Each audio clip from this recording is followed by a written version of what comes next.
going to hear about one of the things that has made Lisbon a European and indeed a global cultural city, which is to say the Lisbon Triennale.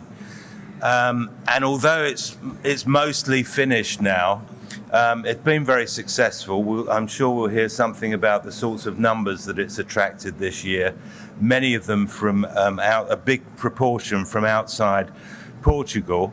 And we're going to hear from the curators of this year's Triennale, Diogo, Burnay and Cristina, Verissimo.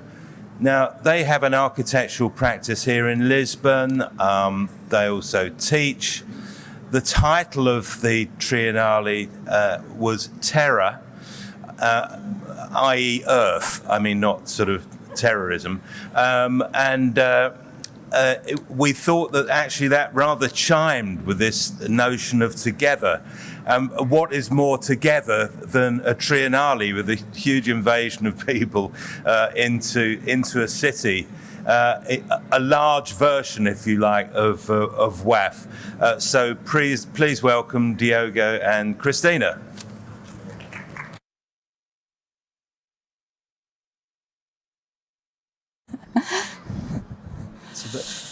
Next. Okay, so good morning, everybody. It's lovely to be here, and I hope you're enjoying the city and the beautiful day.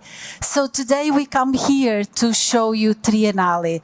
Lisbon Triennale happens every 3 years, and you might imagine that we did this through Zoom. Welcome to Zoom. But the good thing about this idea was that we could give a voice to people around the planet and to hear from them about what do they think about the transformations that we need to this planet that is calling us to help, okay? So, Diogo, would you like to show more? So, hi everybody, good morning, welcome to Terra. As you can see, this exhibition event started by the end of September. It's going to last up to this Sunday, so don't miss it. We have 4 main exhibitions. The venues are scattered around the town of Lisbon, so with this weather you can enjoy these several venues. We also prepared 3 days of a conference that took place by the end of October. We have 5 books that have been launched. We have the 3 awards, universities competitions, and then the independent projects. We're going to present these as a summary. Terra is the name of this event this year. We're trying to address how the planet needs the attention of architects and how architects across the globe, north, south, east and west, are addressing these issues. We were invited to be the chief curators by early 2020, and we established 4 themes, and we wanted to invite also curators from different parts of the world. So one of the first main exhibitions is Cycles, curated by Pamela Prado and Pedro Ignacio Alonso, and this is in Garagem Sul, the cultural center of Belém, and the west part of Lisbon.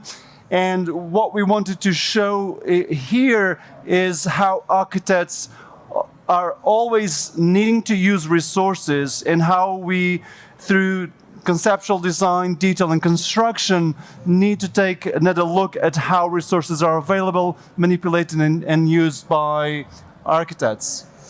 So in this exhibition, you will be able to see how can architects change their ways of selecting materials. And in this case, they have a subtitle saying the architect that doesn't throw anything away. So in this exhibition, you're going to be a lot of opportunities to reuse materials, to store materials that has been taken out of other demolitions, or even to find other materials to architecture that are more sustainable. sustainable. In this case, they mentioned that garbage left without being garbage the moment you classify. So this is an opportunity for us to think about the future and how can materials be reused in other ways. You have the use of cork, for example, is a very sustainable material. Of course, you find it around the Mediterranean, but it's quite a good challenge for the future for the architects in this case.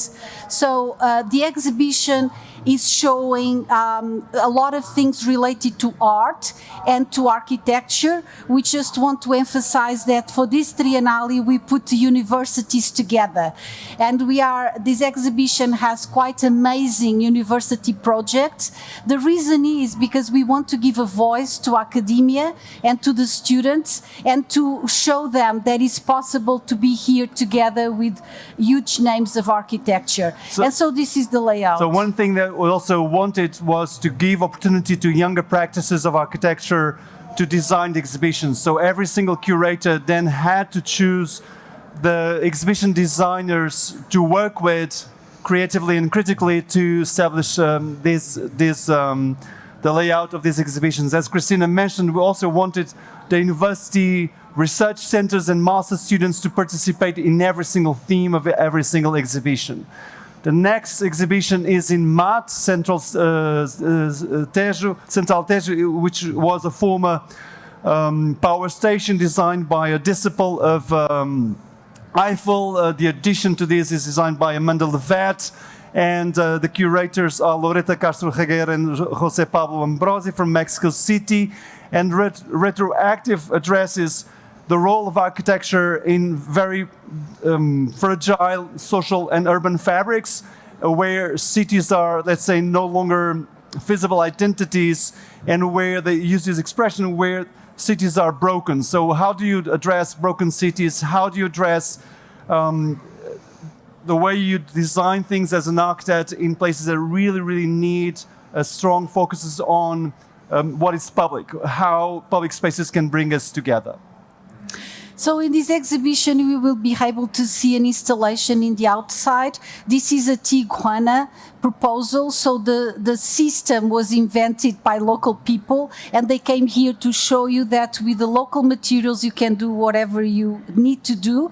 Just to let you know that United States throw to Mexico all the tires. This material, of course, it's very polluted, but that's what they have, and they use it for more ephemeral kind of architecture. The landscape will grow, and as you see, it will help the plants to have a ground, and after they disassemble or take off the tires, and they keep the land. So this is that. This is an interesting project where you can see that the population was totally transformed in a slum the moment you locate a public space. And this is the voice of the people which are using, the old men which are playing, the vendors, and the urban structure they design as a response. Is a new group of architects, and each table is curated by each one of them. This is a view of the proposals for the broken city, and many interesting things, such as, for example, in Mongolia, they had to teach the population that can no longer be nomade, and they had to teach them what is garbage. So it's something for food for thought for us. Would you like to talk about this? So this is designed by Kashka, a young architectural practice based in Lisbon, and what they used for this exhibition was very simple, just a material that is used to protect retaining walls and dirt to stabilize these blankets. And the exhibition has 3 moments. The first one here is where you document these hashtags that identify these issues.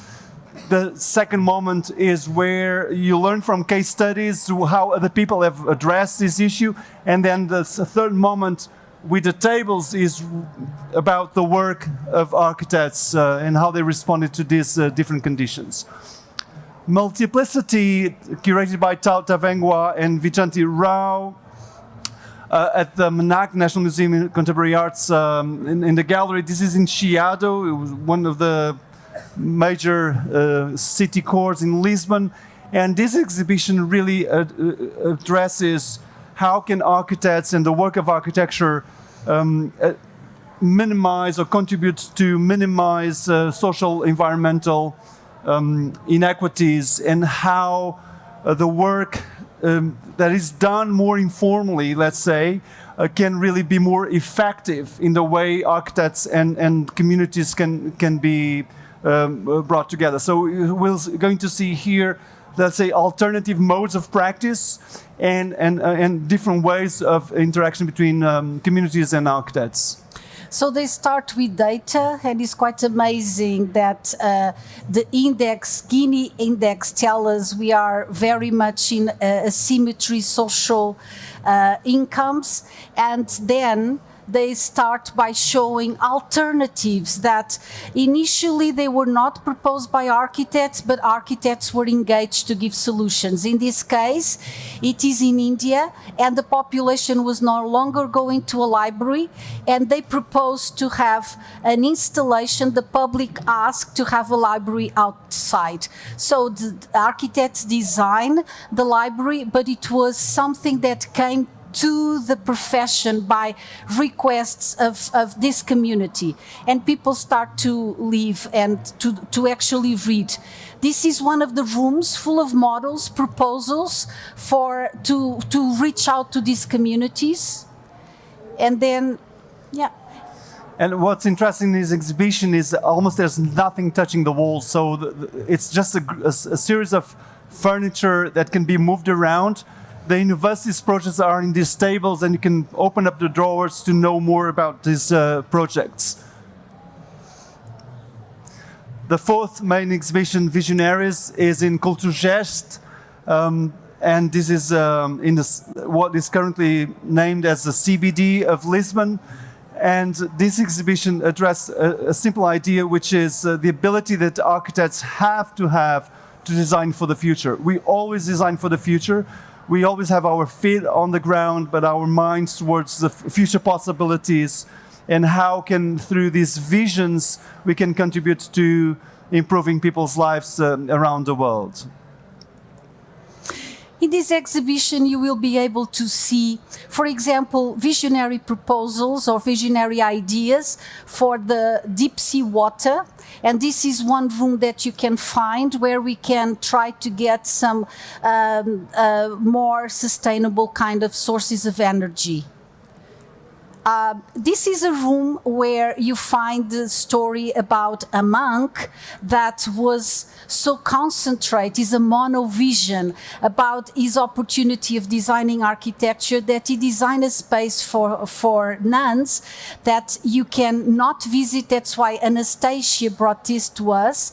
And he was so carefully that he even designed a women proportion. In this case, is a women proportion, and he designed all the monasteries for them. Take a look, it's quite fantastic.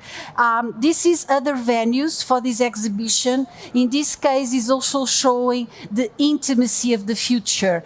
And as you know, the bed is quite an important furniture for young generations. So is also a manifesto about what is going to be the bed in the future.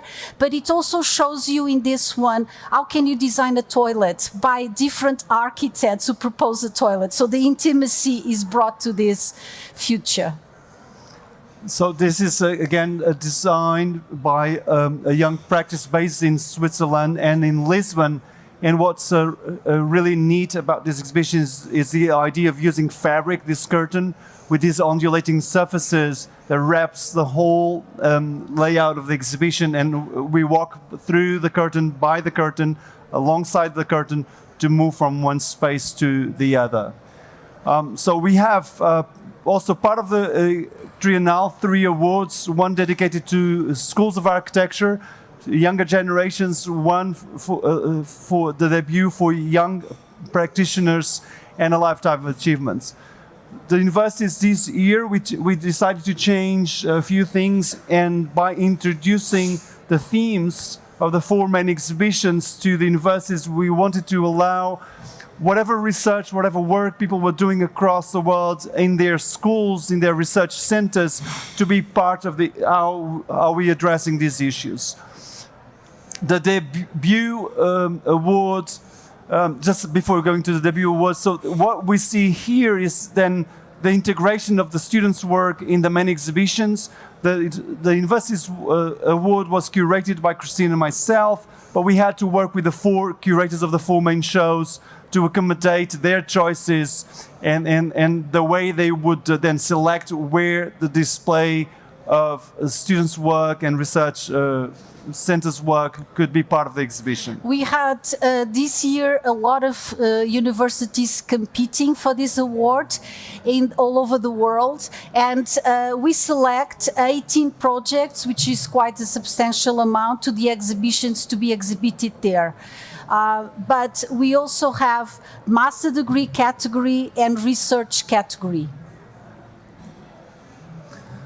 The debuts, this is open up to architects up to 35. We always have this debate about how young is an architect, how old is an architect. This is always a bit of an interesting question, and we were very pleased with the amount of submissions, with the discussions we had amongst the jury. And this is just a slide of the day when this young practice from Brazil was the chosen one.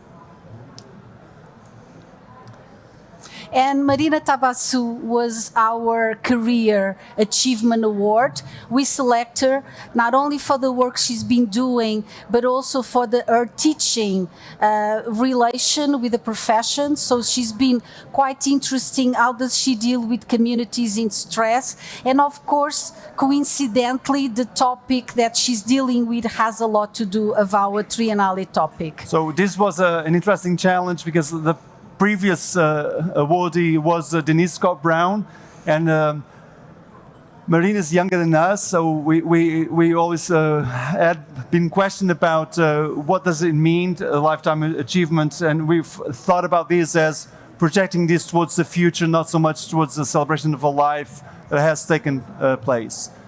So what this allowed us,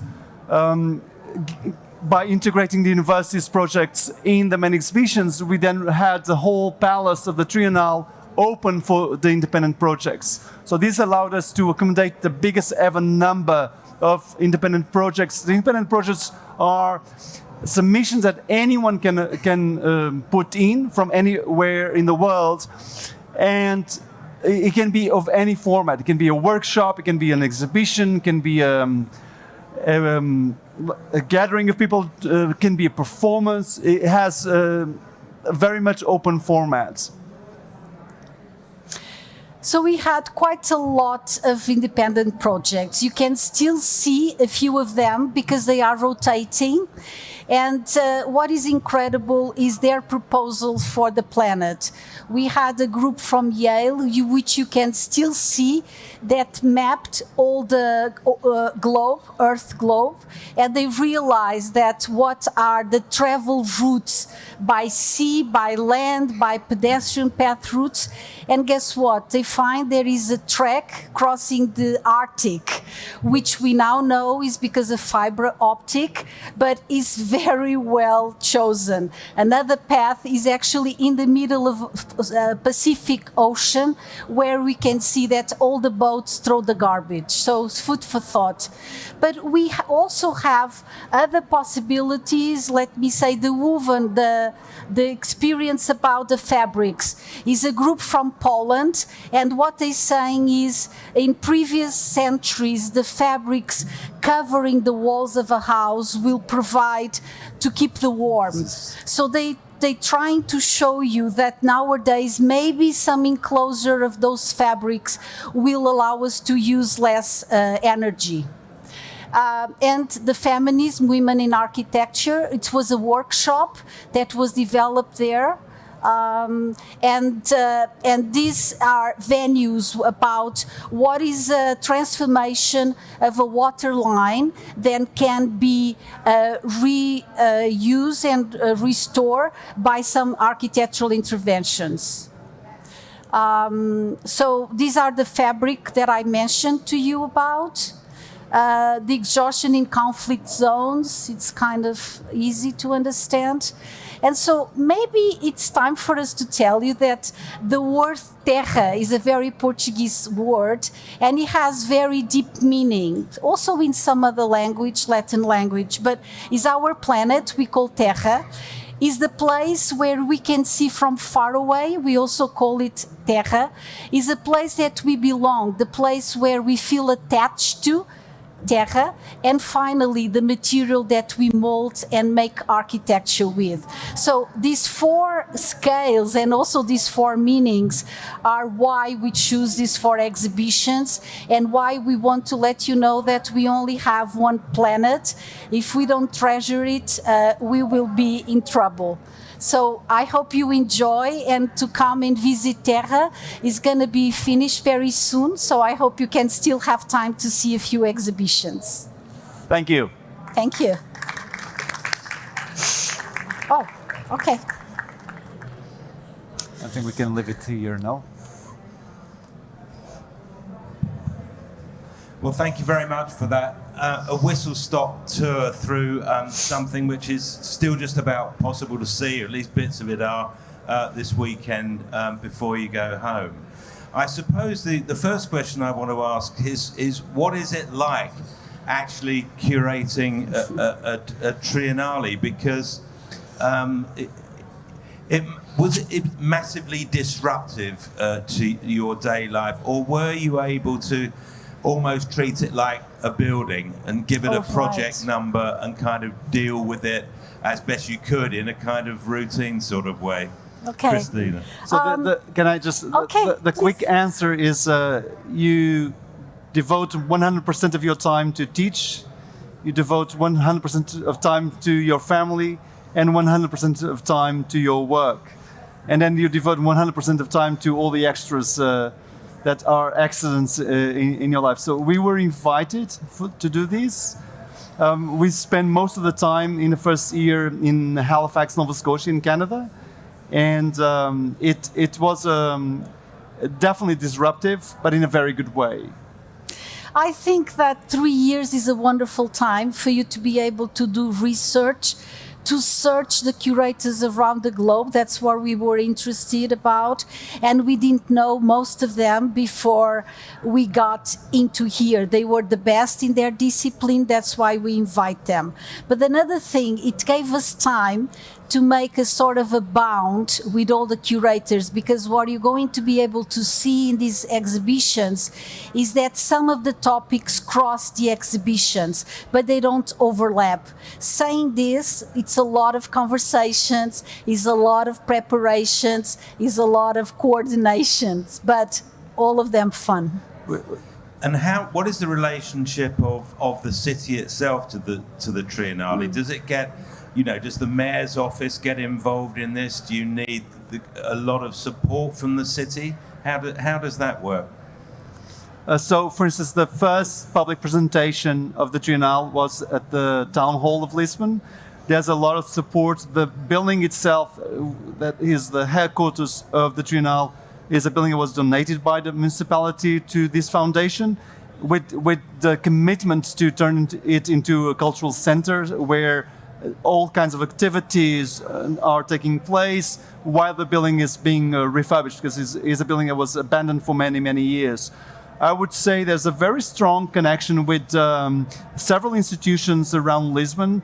The Lisbon municipality, the electrical company as well, the cultural center of Burnay, those are partners of the Triennale. And also those are venues where the exhibitions are being hosted. So we understand the Triennale. We're not part of the Triennale. We are invited to work with the Triennale this time. But what we see is the Triennale is an institution that's very much interwoven into the daily life of Lisbon, working with several institutions. The Triennale also organizes the open house and a series of other activities that keeps whoever is working for the Triennale busy no matter what. And how have numbers been this time? Because it's a very successful event, But I imagine that COVID and other global events, war and so on and so forth, may have affected things. Has it been good? The numbers been good? The enthusiasm about going back to the places is fantastic. So we have huge receptivity around the globe. So we have people from all over the world, and also these events coincide with the Triennale is quite good. But I also think the topic makes it interesting for a lot of people. So we have people coming just to listen to the topic because it's something that people are interested about. And the numbers of Triennale are growing. In fact, Triennale is already an event that brings a lot of people from all over the world. This weekend we'll have a lot of Australians that just came to see this exhibition, and we're going to host them, for example. Part of the exhibition, there are guided tours, and one of the missions of the people who are organizing these tours is to ask people about their professions. And what we've been reported is this is the edition where the percentage of non-architects is higher than ever before. So this aligns with one of the things we've always mentioned at Triennale, which is the fact that we wanted this edition to be extroverted, not to be just like an internal debate about the meaningfulness of the discipline itself, but how can we have a meaningful participation and contribution to the planet. Because it's an interesting thing about the sort of one planet notion and the extent to which architecture as a discipline can, at one end of the spectrum, only ever do band-aid solutions to really intractable problems. But then on the other hand, you think, well, actually the synthesizing of ideas about how to combine, let's say, engineering construction with academic research and so on and so forth. So at that end of the scale, actually you think, well, actually architecture could have rather a large part to play. And I wonder what your observations are, having curated this with such a huge variety of interesting projects, both from the universities and the independent projects, whether you feel actually this is really potent territory for architecture, or whether you think it's kind of only ever going to be fringe activity. I think I know what the answer is, but maybe you could expand a bit on it. Well, definitely it should be part of our perfection, because not only it's something that construction is one of the third most polluted elements on Earth, but also because the resources, and as you know, is starting to be a problem. Another problem is, of course, nowadays the transportation. And these are examples that you can reach out sometimes, or a lot of times in these Triennale shows, population in stress, and how can simple things reach out to them and change their lives. And maybe you can save materials from other constructions and build something new. But what it really matters here is that we have to have a different paradigm about using resources and the way we build. So that's what this Triennale is, lifting up opportunities, but please be aware, this is a call for action. It depends on each one of you, and it depends on each one of your practice and colleagues.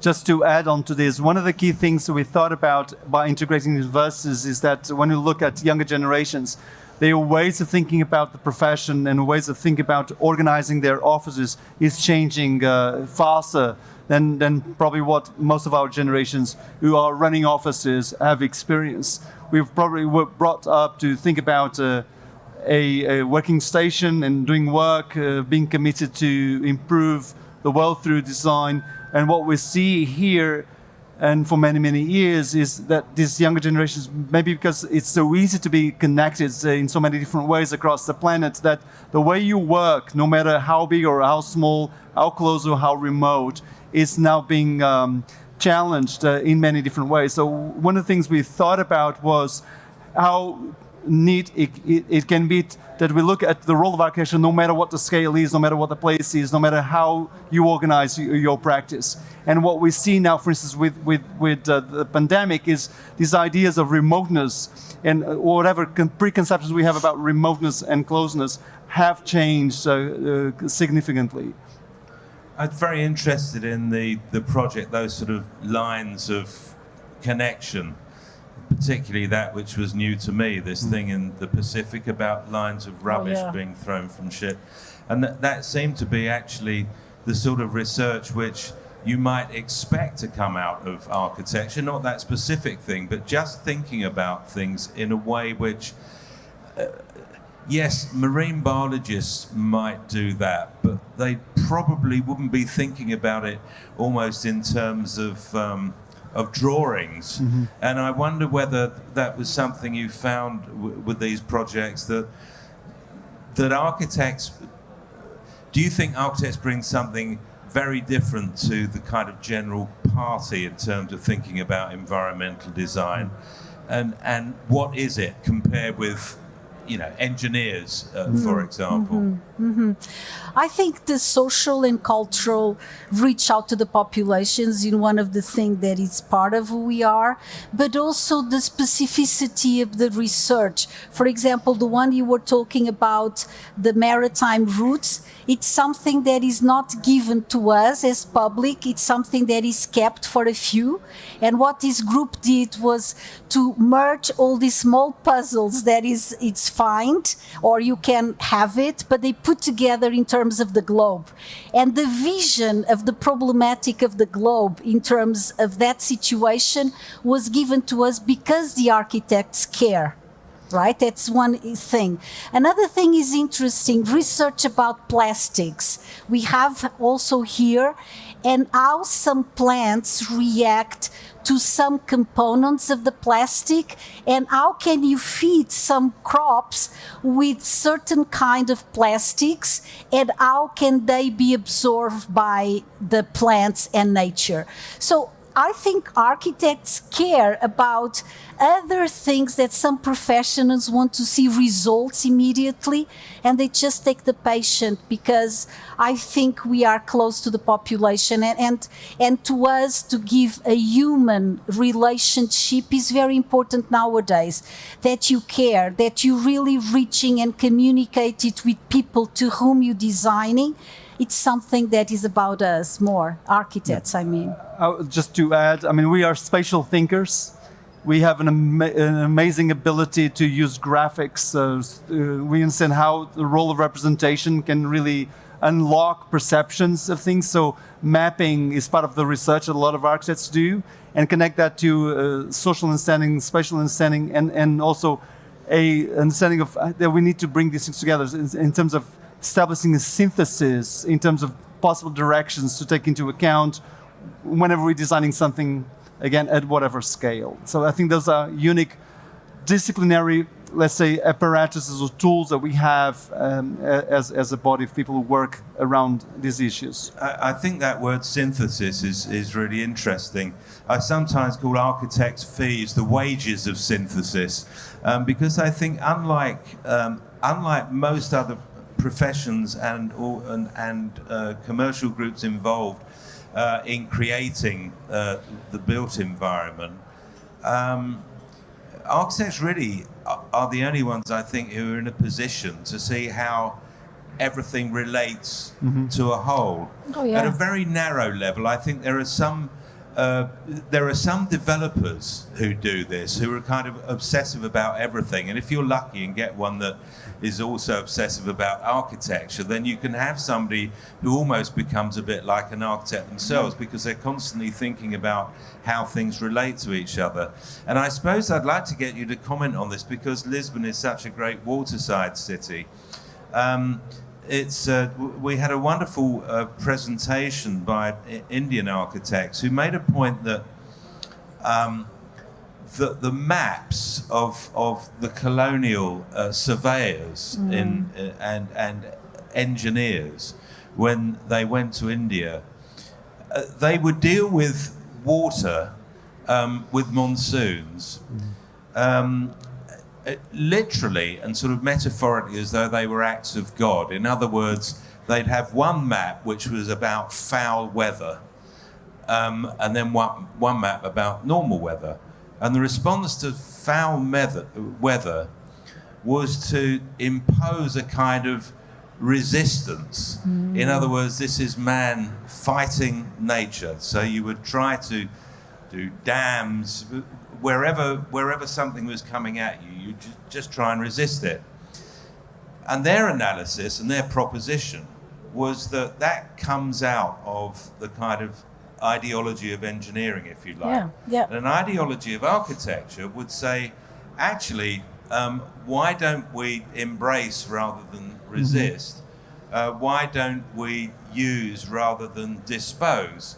So their proposition, which you do find actually in more ancient civilizations, is to have systems of, for example, carrying water and diverting it, and of course trying to store it for those situations where you have a drought.